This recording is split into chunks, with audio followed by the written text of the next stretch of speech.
we'll see. I like to do different things as well. And yeah, I won't be doing any more Duolingo straight away because I just posted that video. So yeah, and I have I'm planning a true crime one. It's taken a while to plan, but that's coming as well. And maybe with the help of AI, I'll script some role plays. It's really helpful with more than anything coming up with a nice plan for it. But yeah, so either way, I'm gonna kind of read the intro, maybe do the article, and then just read the confessions. Okay. So all of us, no matter how kind and open we are, keep secrets from even our nearest and dearest. These are things that we'd feel uncomfortable open up about, even to our closest family members and most trustworthy friends. However, anonymity can help if you're feeling guilty or ashamed of something you've done in your past. Opening up to strangers can help free you of that burden, at least in part. That's where the or confession. So I think I'm actually going or confession and do this another time. We'll see what it's gonna be like. Subreddit comes in.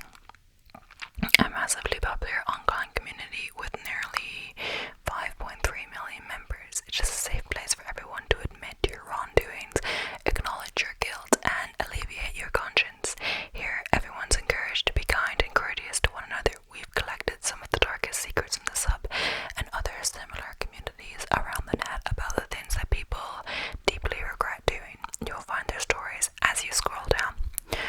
We wanted to find out why people feel better when they confess their secrets and wrongdoings, so we asked Andrea Bonnier, PhD, to shed some light on this. Read on for Board Panda's interview with Dr. Boner, the host of the Mental Health Advice podcast.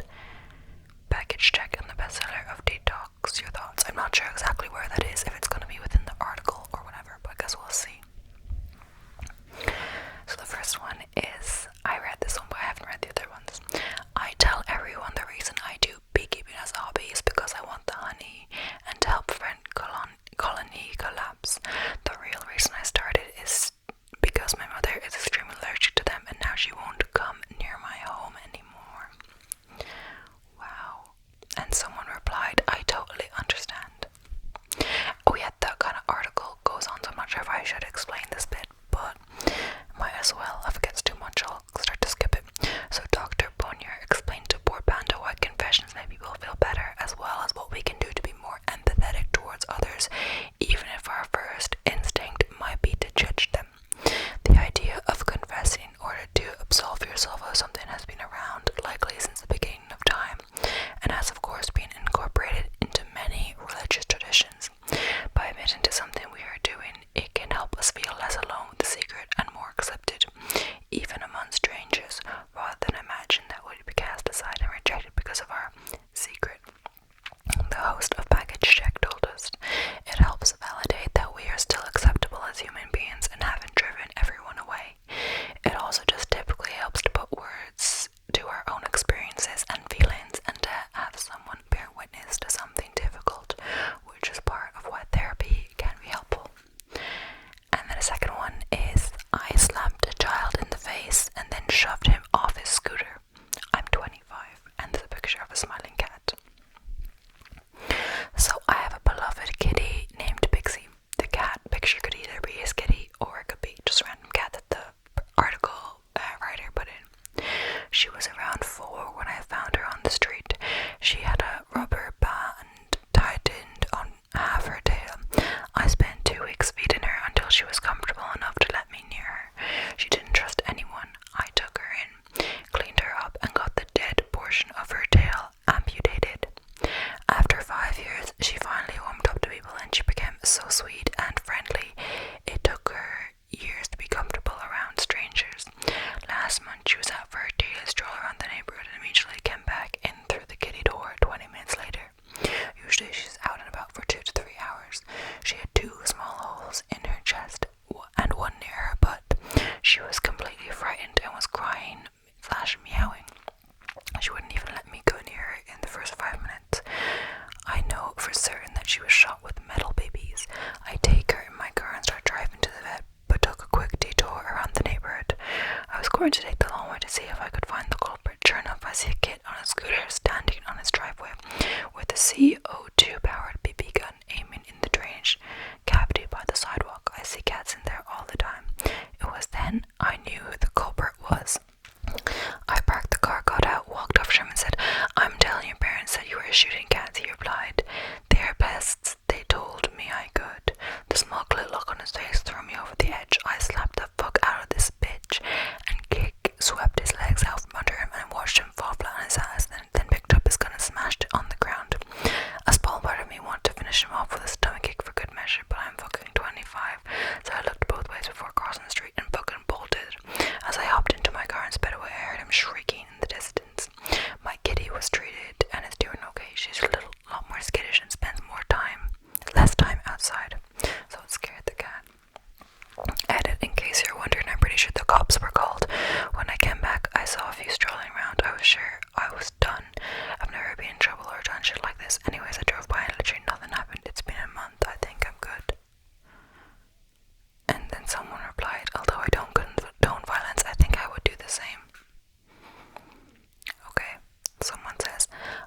heart, she cannot drop it. She is a wonderful person, beautiful inside and out, but I could tell it was really taking a toll on her, so I started lightly photoshopping pictures I take of her before I send them to anyone or print them.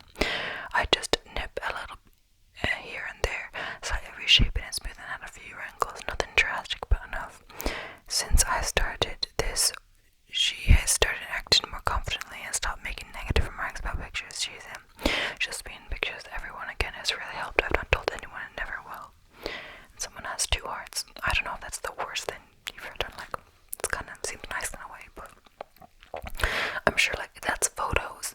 She can see that her body hasn't changed that much, but if she's more confident, I don't know. It's a hard one, because when other people take photos of her, not just you, or like if you're not sent the photos, then she'll see. And yeah, so according to Dr. Bonnier, immediate judgments about other people can be very natural. However, at the same time, we have to remember that they can be distorted and might not be valid. By recognizing that we have one side of every story and that we can't automatically assume that we'll behave a certain way in a situation we've never been in, we help remember that although we might have a knee-jerk reaction, we shouldn't necessarily let it inform our behavior. She told Broadband that an example of such a reaction might be saying something that is unkind. It also might be helpful to think of times in our life when we had our perspective widened because we didn't realize until we were in a situation about how we would behave. Finally, we can recognize that even when someone has made a choice we don't agree with, our reactions are often most helpful if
she gets in, she can't reach lower it and has to call me, and so I get to see her naked.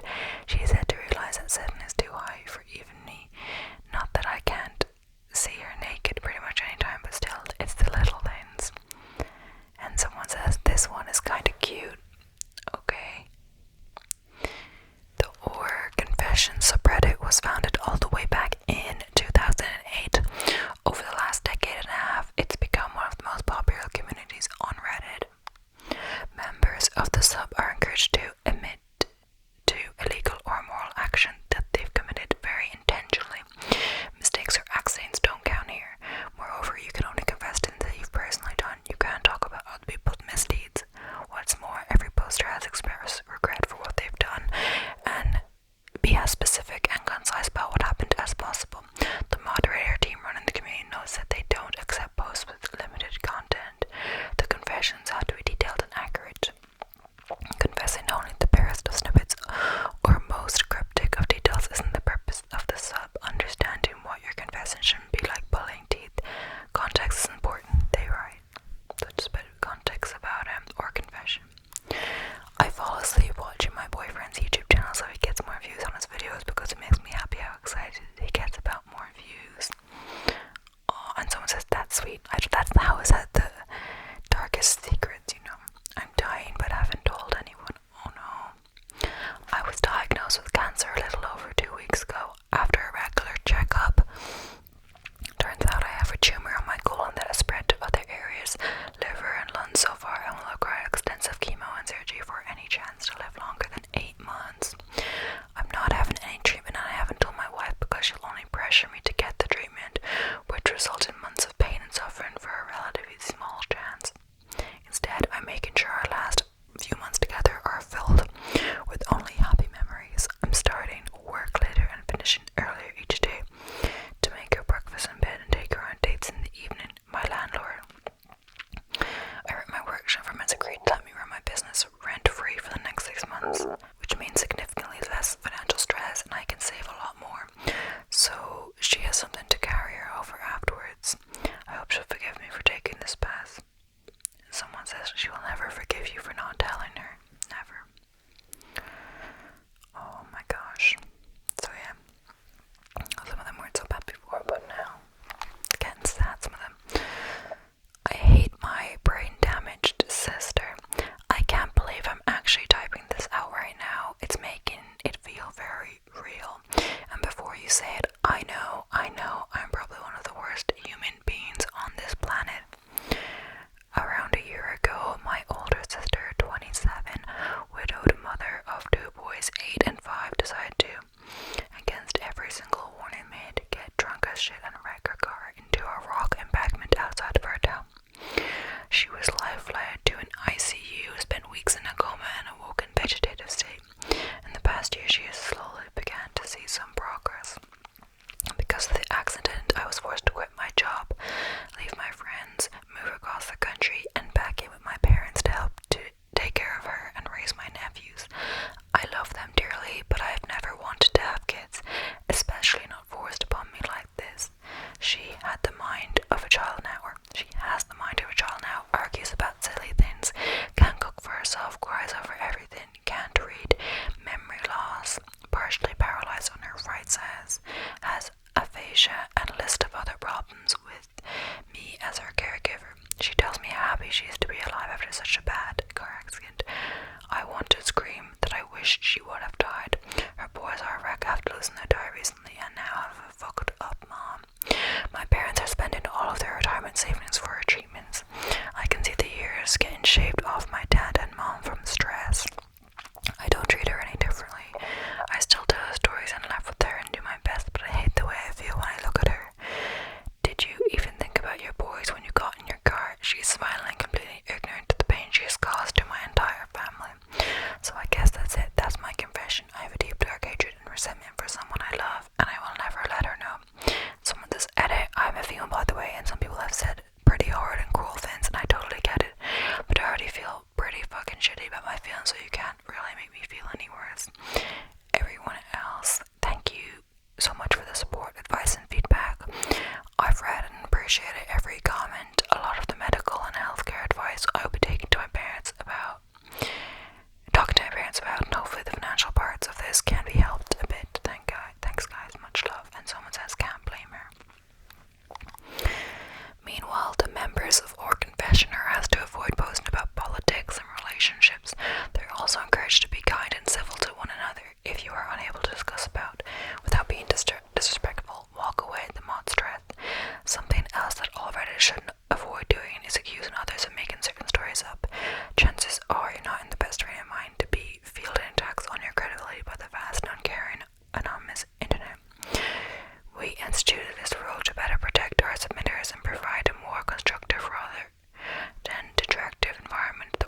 fake an accent at my job.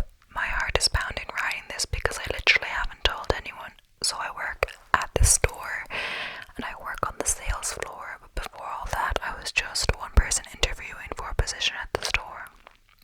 Before I arrived for my interview, a friend of mine dared me to interview in a British accent. I said I'd do it only if they paid me, and to my surprise they sent me like $10 through Venmo, which is more than enough for me. I went into the interview with the mindset that I wasn't going to get hired, and they inevitably hired me on the spot. Accent and all, I was nervous because I had already talked to a whole bunch of higher-ups with the accent and decided to just go through with it, thinking it was going to be a summer job. I was so wrong. It's been 7 months and I've been working there and I still use the accent to this day. When people ask me where I'm from, I just tell them my hometown because I have several Brits from that town for whom I grew up with. The accent hasn't been really posed a problem until now because my BF is friends with one of the co-workers. I'm gonna have to find the right time to come clean. Thanks for coming to my TED Talk. Someone says, how about you slowly phase it out and just be as perplexed as everyone else when it's gone, then nobody thinks you're a liar. It's just acclimation to a new area. Though we all carry secrets with us, it doesn't necessarily mean that we're bad people. There's a difference between secrecy and privacy. After all, it's fine to keep something private. However, if a secret has a huge impact on others, it's best to opt for transparency. When in doubt, put yourself in someone else's shoes and consider whether they would like to know the truth or not. Meanwhile, if you're feeling guilt or shame, odds are you're being secretive, not private. Rebuilding trust after sharing the truth might be hard to do, but it's not impossible. It would take time, effort, and consistency. I leave fake parking tickets on cars that deserve real ones. I ordered a batch of them off Amazon and leave them wherever. Sometimes if nobody is around, I make an effort and fill in all the details on it to freak them out before they get to the bottom and see it's a fake. Sometimes I just write something dumb in the comments and leave the rest blank. I've left them on cars at my university that aren't technically illegally parked, and on cars that are parked in no parking zones at my grocery store. I especially do when somebody is parked in a handicap spot that's not supposed to. No plate or hand tag. Local laws are sketchy on this. Some would argue it's misrepresenting itself as official and therefore illegal, but a lot of them they say they're fake, so others would argue the worst they could do, get me on his litter, and if the police actually cared enough to do something. Someone said, love this. I stole over $20,000 in a very creative way in the 90s. I worked at a fast food chain in the 90s when I was in high school. When I worked there, they were in the process of phasing out denominational gift certificates. $5, $10, $25. The way it worked was if you spent more than half the certificate, they gave you the cash back. So if you ordered $5.50 worth of food and gave them one of the $10 gift cards, they gave you the $4.50 back in cash. My manager was in charge of storing all the existing certificates as we transitioned to the more traditional credit card looking gift cards. So my manager said he shredded the certificates like he was supposed to, but